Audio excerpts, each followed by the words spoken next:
we should expect the recovery to start accelerating in the coming months. We've got warmer weather, the rise in vaccination rates, so more businesses being allowed to reopen. We've got new government aid, giving some people the ability to spend. Well, it's true, but those people have to spend it. The concern is that they'll take the money and save it, and that doesn't help anybody in the economy. But the big thing is you've got to match the stimulus with opening up your economies, and it has to be sooner than later. There's data coming out comparing states that shut down totally with states that didn't shut down totally. Florida, California is one comparison.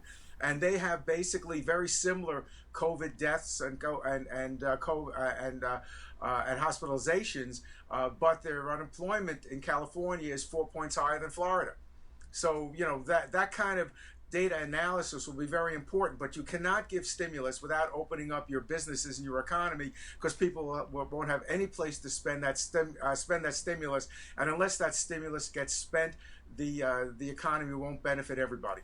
We heard from the Fed yesterday, right? Policymakers over there talking, a lot of headlines coming out of that, including their expectations on the unemployment rate. They now say it's going to fall to 4.5% by the end of the year. And that's a significant improvement. They had forecasted just 3 months ago that number would be 5. Well, that's a good sign that they're predicting such an improved number. They've also said they won't increase their basic interest rate, which is very important. That means the cost of money will stay the same. So the Fed is doing what it can do to encourage economic growth. The big problem towards the end of the year, if we have all this money in the economy, including the stimulus and lower unemployment, then we're looking at a possibility of an inflation, which doesn't benefit anybody. Inflation makes your dollars worth less money in the marketplace.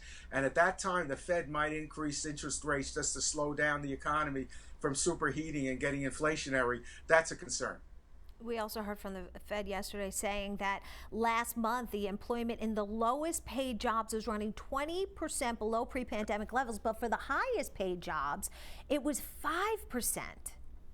Well, that's really the key, in this economy. Those who are well educated, technologically competent, higher paid, who can work remotely are doing okay. And their companies are doing okay, and they're thriving. The companies changed an unheard of business model by having everything centralized in one office. Now they're decentralized. They've been talking about this for a long time, but nobody had the guts to make a decentralized business model, which they're doing. The poorer folks are the ones who have to show up to a job, and those are the jobs or the businesses that have closed, and 30% of which won't reopen.